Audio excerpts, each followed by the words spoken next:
You're still watching Little Learners. I know you're fired up. Well, I am too. It's gonna be a great day because your show, my show, Little Learners is live next. I still remain Rayhan Yusuf, your pilot for this great show. Sit back, relax, and enjoy. Assalamu alaikum wa rahmatullahi wa barakatuh. Welcome to another edition of Story by Umi. My name is Asma Yusuf. With me today, I've got a lovely audience. I'll let them introduce themselves. Watching Ridwan Yusuf. And Abubakar. Our story for today is going to be about the story of Prophet Musa alayhi salatu wasalam. Before we go on to the story, we'll take a short break and we'll be right back. Little Learners. Welcome back. So long time ago, in the land of Egypt, lived a wicked king. His name was Pharaoh. Pharaoh was the king at the time, and he was known to be very, very wicked and oppressor to the people of Israel, known as Bani Israel. They usually in the Quran is referred to as Bani Israel, children of Israel. Pharaoh was very, very wicked and used to treat the Israelites as slaves at the time.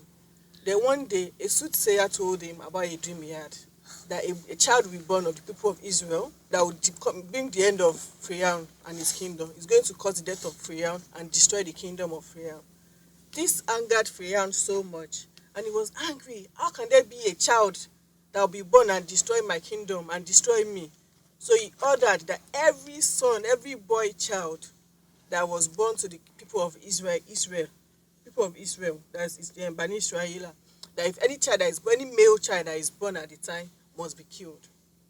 So his guards went from home to home. So whenever a boy is born, they go ahead and kill the boy. At this time, there was a woman known as Yukobid. She was the wife of Imran. She realized that she was pregnant with her third child. After she knew she was pregnant, she started getting worried. She told Allah she was praying, I hope I don't have a male child. Because if I have a male child, they are still going to kill him, like Pharaoh has ordered. So she just kept praying and praying and praying. Eventually, she gave birth to a male child. She hid her pregnancy, so she was indoors for most of the time. And when she finally gave birth, it was a male child. And she was worried. Then Allah revealed to her that she should not worry, that this child of ours, his name is Musa, will be protected. And he's a special child. He's going to be the prophet of Allah, inshallah.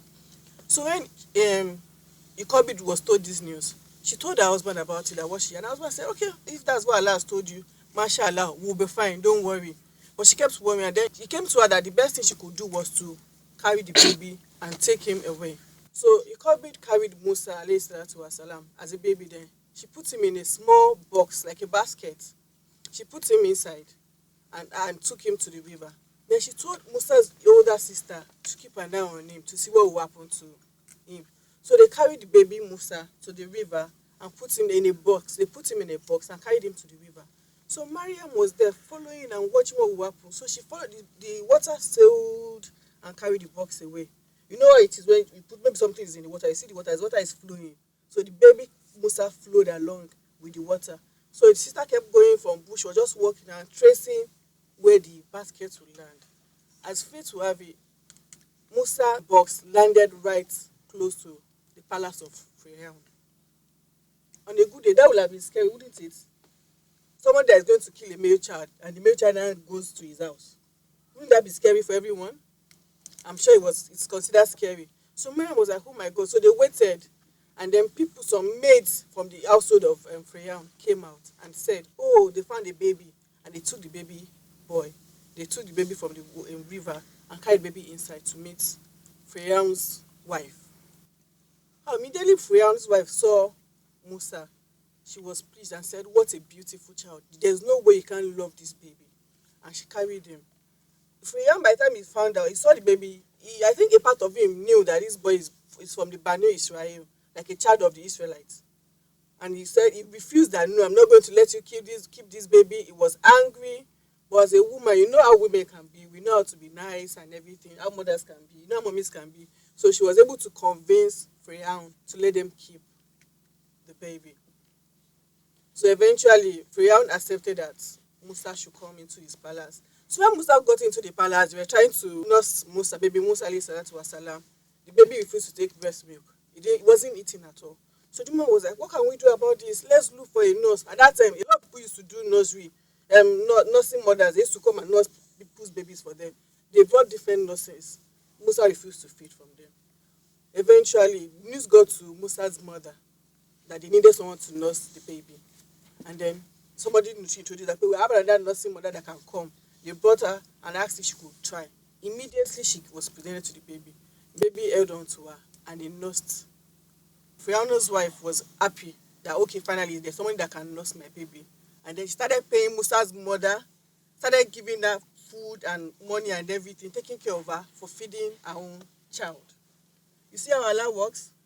The mother did not lose her baby. She had access to her baby. She was feeding the baby Musa, inside the house of the person that was supposed to kill him. Do you understand? So that's basically the summary of the story of Musa. I know some of you will have questions, but before we go to the questions, we'll take a quick break and then we'll be right back.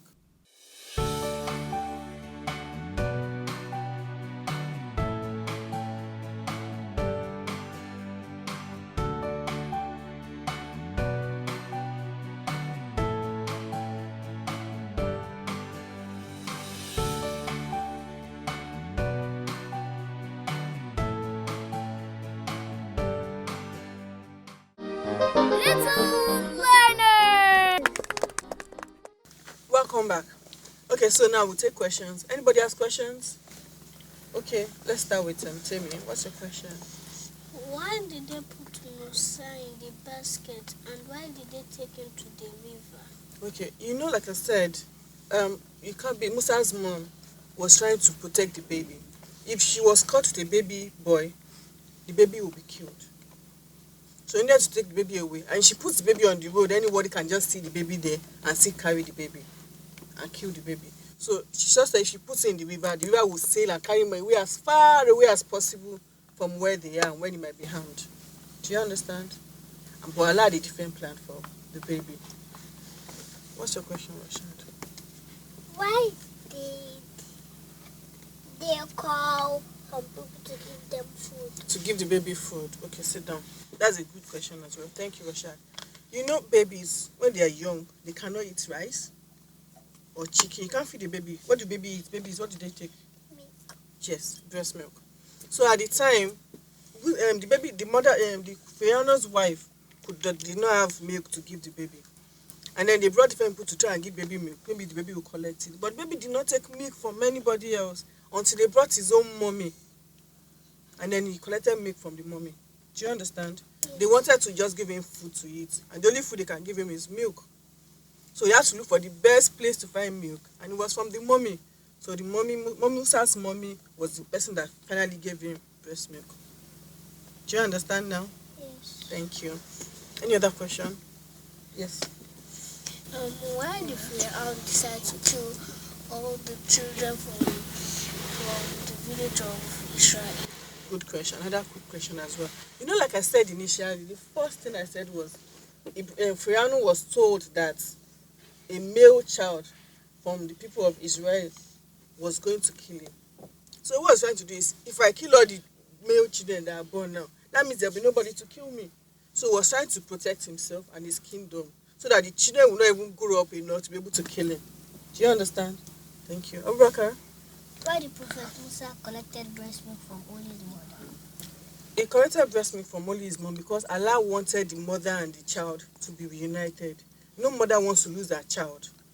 Do you understand? So by refusing all the other milk, if he had collected milk from somebody else, there's no way he'll be able to meet his mother and mother will be able to take care of him. So Allah wanted him to be raised by his mother. That is why he didn't allow him receive milk from anybody else. What's his mother? Does that satisfy your question? So viewers, we hope you've learned something from today's story about the story of Prophet Musa alayhi salatu wasalam. How he was born, how he was at the threat of being killed by Pharaoh, and now Allah saved him by making his mom take him to a river, and eventually how he was raised by Pharaoh in his household, how he had the best of everything, being raised in the palace, and now at the same time Allah made sure he didn't lose contact with his mother by allowing the mother to be the one that would breastfeed him, and she was even getting paid for and cared for by so doing that. So our lesson from there is that if you have faith in Allah, Allah has a way of protecting you. He has a way of caring for you. Musa's mom did not disobey Allah in any form, but Allah still made sure to take care of her, and he protected Musa and his mother. He made sure Musa and his mother had contact together, and he kept them safe, and he was not killed in any form. There's a lot more story about Prophet Musa, but today that's where we'll be rounding up. So we hope to see you next time. From us here, it's Masalam. Little learner.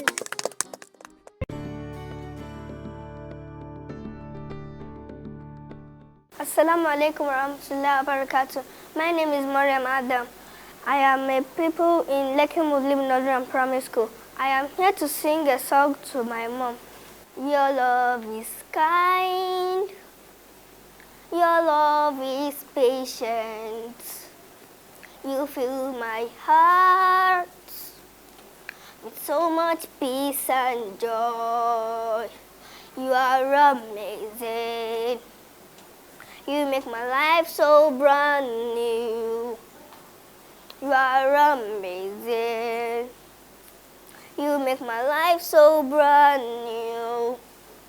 Mommy, I love you too much, too much, excess love. Your love is kind. Your love is patient. You fill my heart with so much peace and joy. You are amazing. You make my life so brand new. You are amazing. You make my life so brand new. All your promises are yes. We love you. You are a mother, you never lie.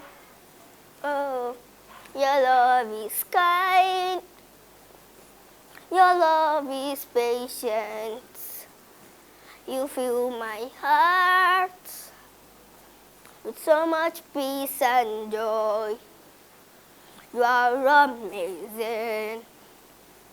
You make my life so brand new. You are amazing. You make my life so brand new. Mommy, we love you too much, oh, too much, oh, excess love. Oh. Mommy, we love you too much, oh, too much, oh, excess love. Oh. All the mommies that we love you, and I hope you enjoyed it. Thank you. Assalamu alaikum wa rahmatullahi wa barakatuh. My name is Abubakar Akombi. I am here to teach you the dua to say when you wake up. Alhamdulillah, Lady Ayana Badama Amatana. Thank you. You're still watching Little Learners. Yeah, the show's over. I'm disappointed like you. But guess what? We will be back with a more interesting episode of The Little Learners. Learn to respect your parents and everyone that's above you. See you next time. Ciao for now.